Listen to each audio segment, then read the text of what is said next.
அன்பார்ந்த மக்களுக்கு வணக்கம். நான் உங்கள் Karthik Pillai and welcome to the KTV. My V3 R Sakthianandan அவர்களுக்கு பெயில் எப்போ போட போகிறாங்க, எப்போ ஒரு வெளியே வர போகிறார் பெயிலில், அண்ட் எப்போ கம்பெனி ரன் ஆக போகுது, அண்ட் இந்த சம்பவம் நடந்ததற்கு பிறகு மக்களுக்கு சர்ப்ரைஸ் இருக்குது அப்படிங்கிற விஷயம் நமக்கு வெளியாகிட்டு இருக்கு. மக்களே எல்லாத்தை பற்றி டீட்டெயில்டாக பார்க்க போகிறோம் இந்த பதிவில். சக்தியானந்தன் அவர்களுக்கு ஆக்சுவலாக உங்களுக்கு சீனியர் கவுன்சில் முன்னாடி சொன்ன தகவல் பார்த்தீங்கன்னா, முன்னாடி சொன்ன ஒரு அட்வைஸ் பார்த்தீங்கன்னா, ஒரு தேர்ட் வீக், அதாவது second or third week of ஆகஸ்ட்டுக்கு மேலே பெயில் அப்ளை பண்ணலாம் ஹைகோர்ட்ன்றதாக சொன்னப்பட்ட ஒரு அட்வைஸ் மக்களே. ஆனால் நேற்று அந்த ஒரு விஷயம் மாற்றப்பட்டிருக்கிறது. என்ன காரணன்றதை ஃபஸ்ட்டு பார்த்துருவோம். அதாவது ஒவ்வொரு 15 நாளுக்கு ஒரு 15 days ஒன்ஸ் பார்த்தீங்கன்னா வாய்தான்னு சொல்லுவாங்க. உதாரணத்துக்கு இப்போது சக்தியானந்தன் அவர்களை பார்த்தீங்கன்னா உங்களுக்கு 15 days ஒன்ஸ் வந்து ரிமாண்ட் எக்ஸ்டென்ஷன் கொடுத்துட்டே இருப்பாங்க. ரிமாண்ட் அப்படிங்கிறது 15 days ஒன்ஸ் நடந்துகிட்ருக்கும். அந்த அடிப்படையில் ரிமாண்ட் எக்ஸ்டென்ஷன் அப்படிங்கிறது ரீசெண்டாக ஒரு எக்ஸ்டென்ஷன் போயிருக்கிறது. ஒவ்வொரு எக்ஸ்டென்ஷன் பண்ணும்பொழுதும் சக்தியானந்தன் அவர்களை வந்து கூட்டிகிட்டு வந்து கோர்ட்டில் நீதிபதி முன்னாடி அப்பீர் ஆக வைப்பாங்க. அப்படி அப்பீர் ஆக வைக்கிறப்போ டான்பிட் கோர்ட் நீதிபதி கேட்டிருக்காரு, என்ன நடந்துக்கிட்டு இருக்க இன்வெஸ்டிகேஷன்ஸ் அப்படின்னு கேட்டிருக்காரு. அப்போது EOW ஆஸ் யூஷுவல் பார்த்தீங்கன்னா இன்வெஸ்டிகேஷன் போயிட்டுருக்குன்னு சொல்லியிருந்துருக்காங்க. இன்னும் எவ்வளோ நாள் போயிட்டுருக்கும், எவ்வளோ கம்ப்ளைண்ட் இருக்குதுன்னு கேட்டிருக்காங்க.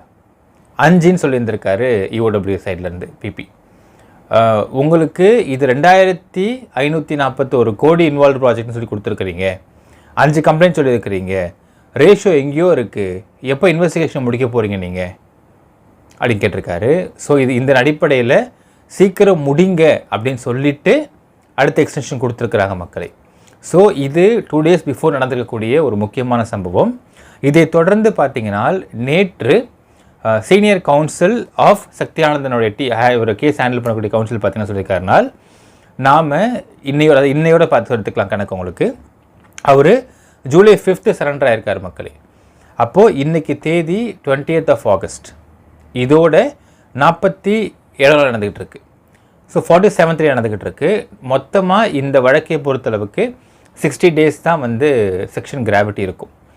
ஸோ 60 days தான் என்றைக்கு வருதுன்னு பார்த்தீங்கன்னா செப்டம்பர் 2 வருது. ஸோ ஆகஸ்ட் 20 இன்னைக்கு, செப்டம்பர் 2 அறுபதாம் முடிஞ்சு போகுது. இந்த செப்டம்பர் 2 வரைக்கும் செக்ஷன் கிராவிட்டி ஃபுல்ஃபில் ஆகிற வரைக்கும் பெயில் அப்ளை பண்ண வேண்டாம் அப்படிங்கிறது உங்களுக்கு சீனியர் கவுன்சிலருடைய அட்வைஸ். இது ஏன் சொல்கிறாருன்றதையும் சொல்கிற மக்களே. அது என்ன சொல்லியிருக்காருன்னு பார்த்தீங்கன்னா, இந்த வழக்கை பொறுத்தளவுக்கு கம்ப்ளைண்ட் அடிப்படையில் எஃப்ஐஆர் போடலை. யாரோ ஒரு சம்மந்தமே இல்லாத நபர் போயிட்டு கம்ப்ளைண்ட்னு கொடுத்து அதன் அடிப்படையில் அந்த கன்சர்ன் EOW சப் இன்ஸ்பெக்டர் தான் எஃப்ஐஆர் புகாரை எழுதி போட்டிருக்கார். ஸோ அப்போது இது கிட்டத்தட்ட பார்த்தீங்கன்னா அவர்களே உங்களுக்கு EOW தரப்பில் இருந்தே இந்த கம்ப்ளைண்ட் எடுத்து எழுதின மாதிரி தான் அர்த்தம். அப்படி இருக்கும் பொழுது இந்த இடத்துல எந்த கம்ப்ளைண்ட் அடிப்படையிலே எஃப்ஐஆர் போடப்படலை.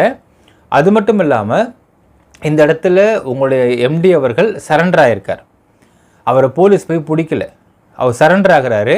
சரண்டர் ஆகிற அன்னைக்கு வைக்கப்பட்ட வாதம் பை த பப்ளிக் ப்ராசிக்யூட்டர், ஏன் சரண்டர் ஆகுறீங்க, நாங்கள் தான் ஒன்றும் பண்ணலையே அப்படின்னு கேட்டிருக்காங்க. This was also recorded in the court of law. So surrender ஆகியிருக்கிறது first merit of the case.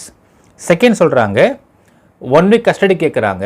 அந்த 1 week கஸ்டடிக்கு எந்த அப்ஜெக்ஷனும் கொடுக்கவே இல்லை இவங்க தரப்பில் இருந்து. ஸோ 1 weekக்குமே அப்படியே ஓகே, நாங்கள் ஒரு வாரம் தானே, எவ்வளோ நாளும் எடுத்து விசாரிக்கன்னு சொல்கிறாரு சக்தியானந்தன்.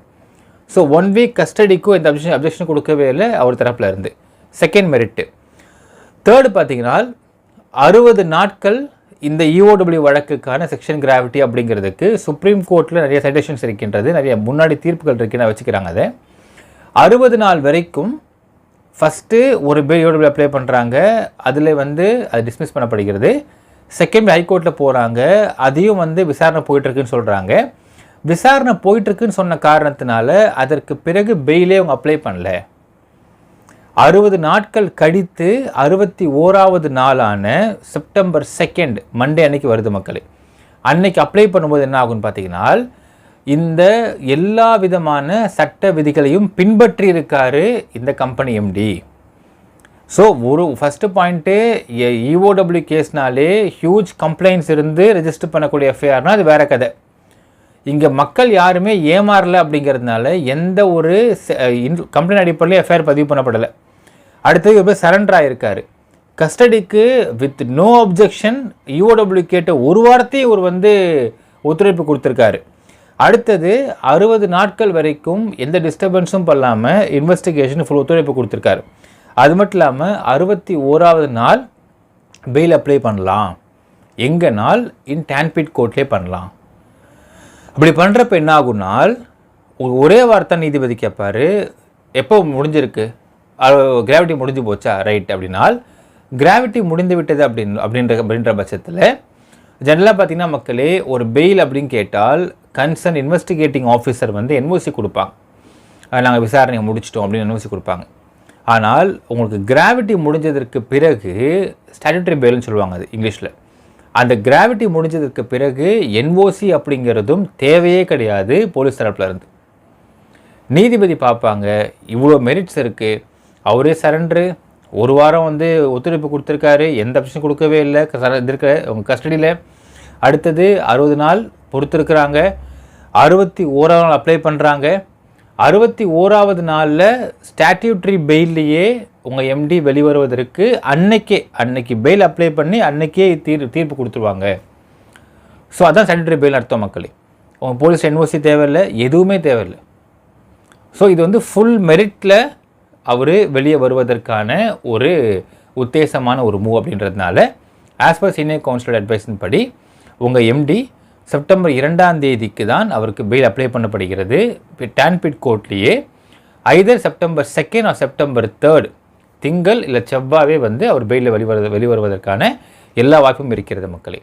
அது மட்டும் இல்லாமல் இப்படி வெளியே வருவதன் மூலியமாக இப்போ பெயில் வந்துட்டால் மொத்தம் முடிஞ்சு போச்சும் கிடையாது இல்லைங்களா. ஏன்னா பெயில் வந்ததுக்கப்புறம் உங்களுக்கு இந்த வழக்கில் விசாரணை அப்படிங்கிற பெயரில் நிறைய விஷயத்தை அட்டாச் பண்ணியிருப்பாங்க அந்த கேஸில். அது எல்லாத்தையுமே ரிட்டர்ன் ஆஃப் ப்ராப்பர்ட்டி போட்டு வாங்கணும்.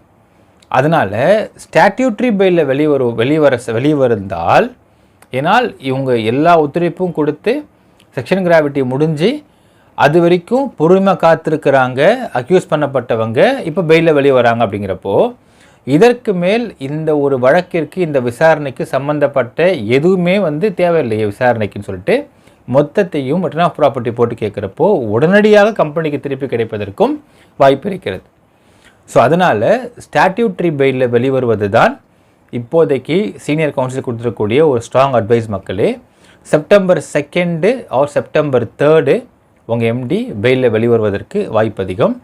அடுத்த 2 முக்கியமான விஷயம் பார்த்தீங்கன்னா, அவர் பெயிலில் வெளியே வந்த உடனே அடுத்த 2ஆவது நாள் ஒரு சர்ப்ரைஸான விஷயம் இருக்குது, ஒரு நியூ சர்ப்ரைஸ் இருக்குது எல்லாருக்குமே அப்படிங்கிறது நாங்கள் இதோட ரிவீல் பண்ணி முடிக்கிறேன். என்னன்றது அவங்க எப்படி சொல்வார் மக்களே. அடுத்தது கம்பெனிக்கு எதிராக யார் யாரெல்லாம் அவதூறு கிளப்பி வீடியோ போட்டிருக்காங்களோ அனைவர் மீதும் நடவடிக்கை எடுக்க வேண்டும் என்று சீனியர் கவுன்சில் அட்வைஸ் கொடுத்துருக்கார். அதன் அடிப்படையில் ஆரம்பத்தில் டு ஸ்டார்ட் வித் அந்த அசோக் ஸ்ரீநிதி அப்படிங்கிறவன் மேலே ஒரு கிரிமினல் டெஃபமேஷன் போடுறதுக்காக நோட்டீஸ் கொடுத்தாச்சு அவனுக்கு. அடுத்தது உங்கள் எம்டி வெளியே வர அந்த ஒரு டைமில் பார்த்தீங்கன்னா அவன் மீது கிரிமினல் டெஃபமேஷன் கேஸ் நிச்சயமாக பதிவு செய்வார்கள். அதாவது ரோட்டில் போயிட்டுருக்கிறவன் அவன் போயிட்டுருக்கானா அவனை வந்து நோக்கி ஒரு பைக்காரன் வராரு, ஒரு பைக்காரன் வந்து அந்த கண்ணாடி மேலே பட்டுருது, இது நல்லாவே தெரியுது அவனுக்கு. அவன் சாரி சொல்கிறான், சொன்னதுக்கப்புறம் அவன் கெட்ட வார்த்தை பேசுகிறான். என்னடா கெட்ட வார்த்தை பேசுறேன்னு சொல்லி இறங்கி வந்து அவன் ஒரு அடி வைக்கிறான். அடுத்து இவன் ஓடுறான், அவன் துரத்திட்டு வரான், திரும்ப ஓடி போகிறான், துரத்திட்டு வரான், இவன் போய் காரில் ஏறிட்டான், விட்டு போயிட்டான் அந்த பையன். இதற்கான வாக்குமூலங்கள் அடுத்த வீடியோவில் போடுற மக்களே. இந்த சம்பவம் அந்த சம்பவத்துக்கு உள்ளே இருக்கக்கூடிய அசோக் ஸ்ரீநிதி கண்டிப்பாக தெரியும், இது இவன் பண்ண தப்புன்னு தெரியும். நம்ம ரோட்டில் போகிறோம், தெரியாமல் விஷயத்தை பார்த்து போப்பானா முடிஞ்சு போச்சு. ஆனால் அவன் சாரி சொல்கிறான், சாரி நன்றான், சரி ஓகே போப்பா முடிஞ்சு போச்சு. அவனை வந்து அப்படின்னு பேச என்ன அர்த்தம், கெட்ட வார்த்தை பேச என்ன அர்த்தம்? அவன் சும்மா இருப்பானா? நான் சாரி சொல்கிறேன், நான் வந்து ஒரு அப்ளிகேஷன் வைக்கிறேன், நீ எனக்கு அசிங்கமாக திட்டுற, தெரியாதான் டிஸ்ட்ரிக்ட் சொல்லுவானா இல்லையா மக்களே? அப்போ இவ்வளவும் தெரிஞ்சிருந்தும் இது கூட மைவி3 ஆர்ட்ஸ் கம்பெனியை வந்து நீ கனெக்ட் பண்ணி ஒரு ப்ரெஸ் மீட் கொடுத்து இந்த கம்பெனி மீது அவதூறு கலப்பி இருக்குது அப்படின்னா அப்போ நீ எவ்வளோ வன்மம் பிடித்தனா இருந்துட்டு கம்பெனி எதிர்த்து. ஏன்னா என்ன சொல்கிறாங்கன்னா கவுன்சிலு, இந்த கம்பெனியோடைய எதுவுமே தெரியாமல் ஃபஸ்ட்டு விஷயம் இந்த கம்பெனி பற்றின சந்தேகம் இருக்குதுன்னா அது ஈவோடு விசாரிச்சுட்ருக்குறாங்க, அண்டர் இன்வெஸ்டிகேஷன். இந்த மாதிரி யூடியூபர்ஸு இந்த மாதிரி நபர்கள்லாம் எப்படி தப்பான அவதூறு கலப்பலாம் ஒரு கம்பெனி மேலே? அது கம்பெனி மேலே தப்பு இருக்கா ரைட்டு இருக்கா அப்படிங்கிறதே முடிவு செய்ய வேண்டியது கோர்ட். ஒரு கம்பெனி அப்படிங்கிறது ஒரு தனி மனுஷன் கிடையாது. கிட்டத்தட்ட 9.5 லட்சம் பேர் இதில் அவங்க பர்ச்சேஸ் பண்ணிருக்கிறாங்க. அது மட்டும் இல்லாமல் 69 lakh பீப்புள் இருக்கிறாங்கன்றாங்க. அவ்வளோ பேரோட நம்பிக்கையை கெடுக்கும் விதமாக எப்படி அவதூறு அவங்க கலப்பலாம்? இனிமேல் யாராவது அவதூறு கருத்து பதிவிட்ட உடனே அவங்க மேலே கிரிமினல் டெஃபமேஷன் சூட் பண்ணுறதுக்கான எல்லா வேலையும் பட்டாகிவிட்டது மக்களே. அதன் ஆரம்பமாகத்தான் அசோக் ஸ்ரீநிதி மீது போடப்பட முதல் கிரிமினல் டெஃபமேஷன் கேஸ்.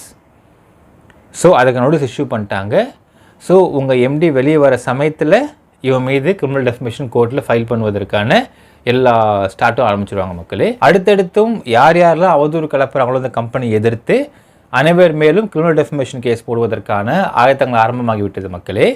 ஸோ இந்த கம்பெனியை பற்றி எதுவுமே தெரியாமல் அவதூறு கிளப்பி வீடியோ போட்டவர்கள் இல்லை போட போகிறவர்கள் போட்டுக்கிட்டு இருக்கிறவங்க எல்லாருக்குமே ஒரு கிரிமினல் டெஃபமேஷன் கேஸ் பார்சல் மக்களே. என்ன நினைக்கிறீங்கன்றதை கமெண்ட்டில் மென்ஷன் பண்ணுங்கள். நன்றி, வணக்கம்.